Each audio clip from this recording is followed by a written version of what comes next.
नमस्कार साथियों। आज चिंतन में अंतरात्मा की पुकार।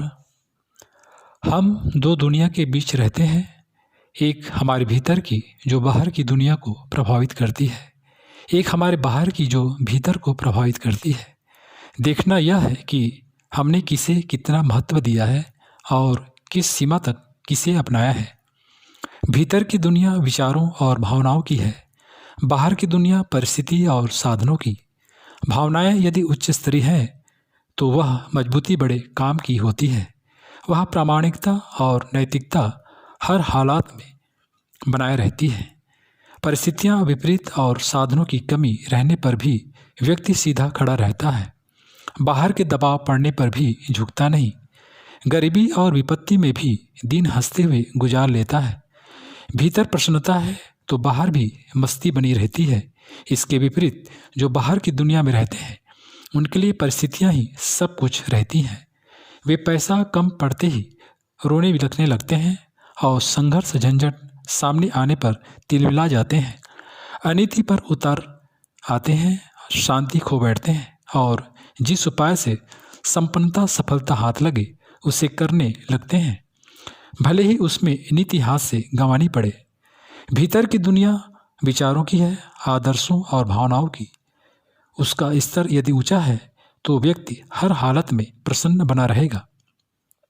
सिद्धांतों का परिपालन उसे इतना साहस दे सकेगा जिसके सहारे परिस्थितियों की विपरीतता भी कुछ बिगाड़ ना सके, विचलित ना कर सके।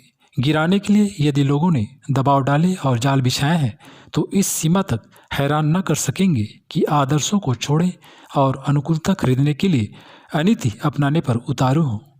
परिस्थितियां यदि मन स्थिति को दबा डालें तो समझना चाहिए कि मनुष्य बाहर की दुनिया में रहता है और भीतर की दृष्टि से खोखला है।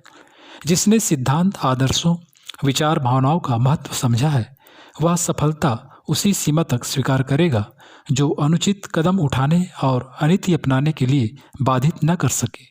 उसे संपन्नता की चाह तो रहेगी इसी सीमा तक जिसमें आदर्शों से विचलित न होना पड़े। जिन्होंने दोनों संसदों का संतुलन बिठा लिया है वह योजना ऊंची बनाते समय यह ध्यान रखता है कि महत्वाकांक्षा इतनी बड़ी न हो जिसके लिए अनुचित कदम उठाने पड़े। महत्वाकांक्षा पूरी करने के लिए पराक्रम करना तो उचित है, पर वह पराक्रम ऐसा नहीं जो मर्यादा तक उल्लंघन करने लगे। इसी प्रकार संतुलन मन वाला अपनी अपनी कार्य पद्धति को इस स्तर की बनाता है जिसमें प्रगति की गुंजाइश रहे, उन्नति की राह पर चलने में रुकावट न पड़े, साथ ही कुछ ऐसा न करना पड़े जिसमें अपने को अप्रामाणिक ठहराया जाए।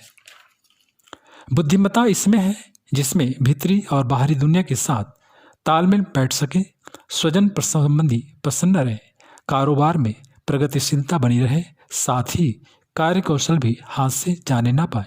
साथियों, जिसके लिए बाहर की दुनिया ही सब कुछ है वह अंतरात्मा की पुकार को प्राथमिकता न दे सकेगा। उसे बाहर वालों का ध्यान रहेगा। लोग जिस कदम में बड़प्पन प्रदान करें, भले ही आदर्शों के हिसाब से हल्का या गलत सिद्ध होना पड़े, बाहर की दुनिया में प्रचलन यही है कि सफलता और संपन्नता खरीदने के लिए जो भी करना पड़े किया जाए। आदर्शों का ध्यान न रखने वाले को सीमित लाभ में संतोष करना पड़ेगा। लोग मूर्ख कहें और व्यवहार कुशलता से अनजान ठहराएं तो उसके लिए भी तैयार रहना पड़ेगा। जिसने भीतर की दुनिया को सही रखा है उसकी बाहर की दुनिया भी ऐसी रहेगी जिसे गलत न कहा जा सके।